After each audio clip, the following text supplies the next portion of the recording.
Hi guys, my name is Mateo Rawar, and this is my romance film, Tulipán sin agua. I worked with my partner, Anna Rubin, for weeks to master what is now our finished film opening. Before we begin, I want to explain the meaning of the title. Tulipán sin agua translates to tulip without water, which means that even though tulips are beautiful, with no water, it has no chance of survival. However, the water does not need the tulip at all, much like our guy character, who heavily relies on the girl he falls in love with. However, the girl does not require the water to live and is not affected by the life of the tulip. This can suggest the lives of the two main protagonists, as the girl is a free-spirited and confident human, and in dancing and actions can portray her personality, while the boy is a more keeps to himself and quiet kind of guy. He is more focused on his future, shown by the business podcast he is listening to, while the girl lives more in the moment. The sporadic cuts in different scenes in our film were used to create a fast-paced opening, but while not giving too much away in the 2-minute time frame that we were given. While most films portray the human man as a heartbreaker, we decided to challenge that by hinting that the woman is in fact the real heartbreaker.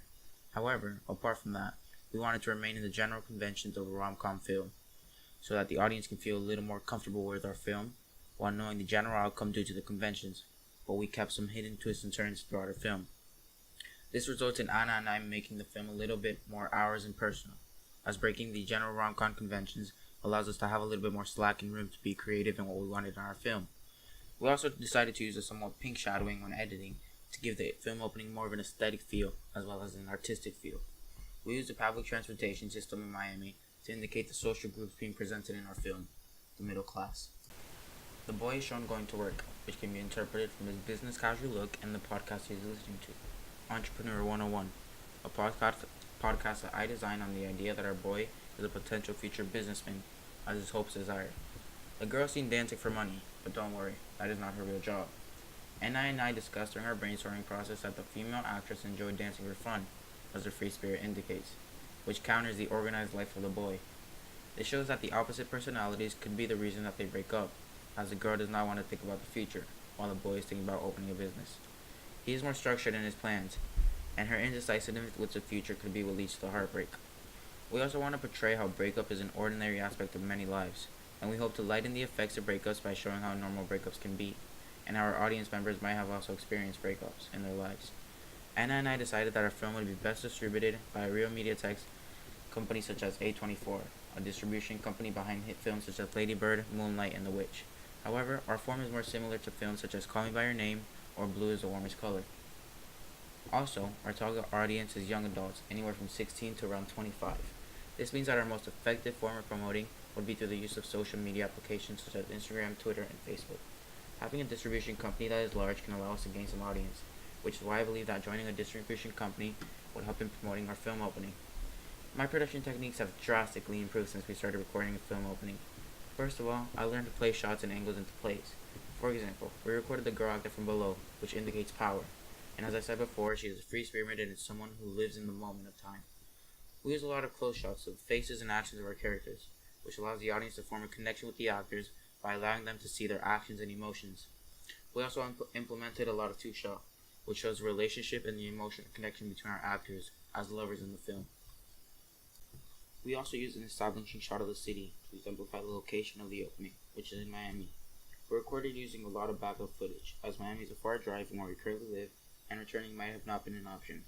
Luckily, this worked out perfectly, as it created fluidity in the film and it ended up in us having many wonderful panoramic shots of the city to implement into our film.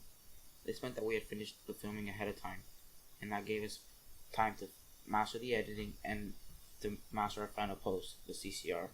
Lastly, the camera method from Beacon TV was amazing. It allowed us to film high quality shots, and it allowed us to make our film seem a lot more professional.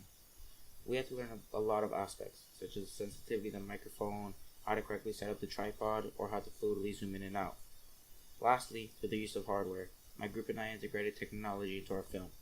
Apps like Canva allowed us to create a mood board for the outfits we wanted our actors to wear. Internet applications like YouTube and Google allowed me to conduct background research on the rom-com/indie romance genre, and recording videos on YouTube helped me how to effectively shoot different shots, such as establishing shots or closing shots. A video that I watched on YouTube, like Rhino Camera Gear, was a concise video on the best way to shoot an establishing shot. This resulted in my group and I having an awesome establishing shot of the city and its train station. Finally, editing was our last process. I have never been good at editing, but Final Cut Pro allowed for easy accessibility and all the tools required to make our film look as clean and professional as possible. Like I said before, my group intended to use quick cuts to create the film opening and to make it seem a little more quick paced, and Final Cut Pro made this very easy. Adding subtitles was necessary, as most of our film, such as the song Siempre Tú, is in Spanish, and this might have made it a little bit difficult for our audience to understand the lyrics of the song without the subtitles. Also, the poem, which was made by Ana and was done in a voiceover from a mutual friend, was also in Spanish, more specifically from Eastern Spain. The accent of the Eastern Spanish gave it a nice appeal, which is the main reason why we decided to use Pau, our friend. Lastly, we used an application called LUTs, which I have never heard before this project, but it allowed us to add coloring to our film. There were thousands of options, and it took a very long time to figure out which one to go with, as Ana and I had narrowed it down to over 20 shades, but we decided to go with a nice light pink, as it added a nice little bit of brightness to the film and gave it a nice aesthetic that both me and Ana liked. Finally, this is my movie. I hope you guys enjoyed.